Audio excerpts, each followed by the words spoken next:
Without socks, there's no Trickett England, and yeah, I'm sort of happy that we're still making socks in the same place all these years later with really wonderful people. I mean, I'm incredibly lucky to still be in this position like over 15, 16 years later. That's my size sample that I did this morning. I love it.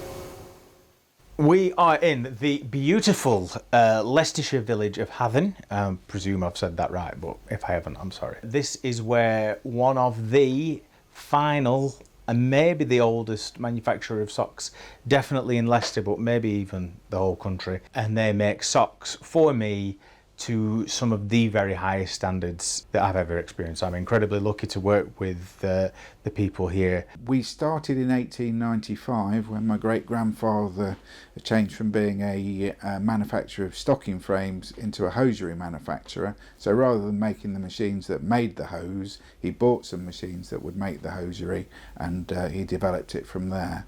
And we moved to this site in 1917, and we've sort of expanded ever since until we reached this point where we're a high-class niche manufacturer of natural fibre socks.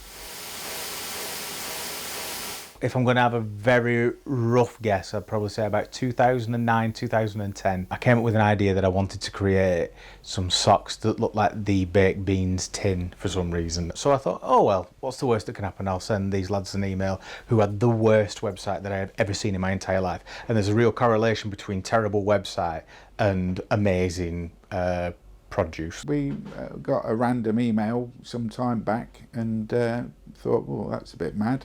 We'll have a go at it, and it sort of developed from there, really. I got an email back from Neil, who was the owner that I was speaking to when we first started. And he sent me an email back going, oh, so you want to make Heinz baked bean socks? I was like, yeah. He said, all right, well, they won't look right if you don't put an orange Trickett transfer on them. So I went, yeah, all right. I didn't even have a logo at this point. So I came up with this awful logo, which actually wasn't that awful in the end. He said, how do you want them packaging? I didn't have an idea. So I sent him takeaway cartons to put them in, you know, like what you get your Chinese takeaway, and he packed them up for me, put all the composition details on. They look absolutely amazing, but he sent me an email afterwards saying please never send those to me ever again because the staff have been cutting their fingers, and apparently they even lost, not fingers, don't worry, lost like actual socks and stuff because they were cutting their fingers and bleeding on them. That's like something I completely forgot about. It's really triggered a key memory there. And I thought, well, I'm never going to sell these, but it was a cool thing to do.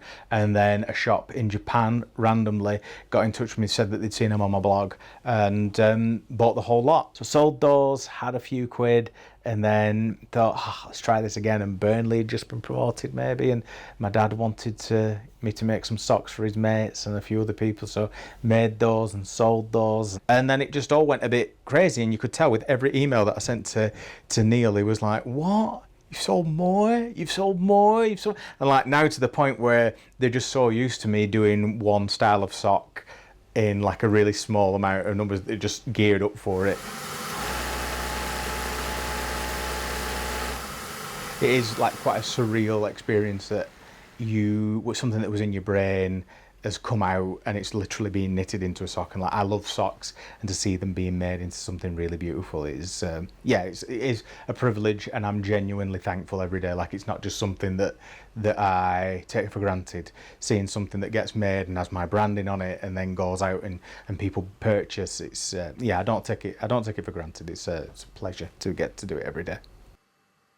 I would have no idea how many different styles and pairs of socks that we sold, but Trickett and socks, they sort of seem synonymous with each other, and I'm quite happy about that. Like, people might think it's a sweatshirt that we're famous for, you know, trousers, or, you know, Italian stuff, whatever it may be, but without wonderful manufacturers like where we are right now, and the patience of people like Ian and Neil and all the other members of staff that there are here, there wouldn't be Trickett England. And that's what's absolutely brilliant about manufacturing in this country, that people will still take a chance on idiots like me that know nothing about anything and give me a go. And like I said, without wonderful people like this giving a bit of belief in a startup, or somebody who just was just enthusiastic like I was, I don't really think we'd be we definitely wouldn't be in the position that we're in, and I'd be in a phone shop in Burnley trying to sell Samsungs to people, and nobody wants that life, do they?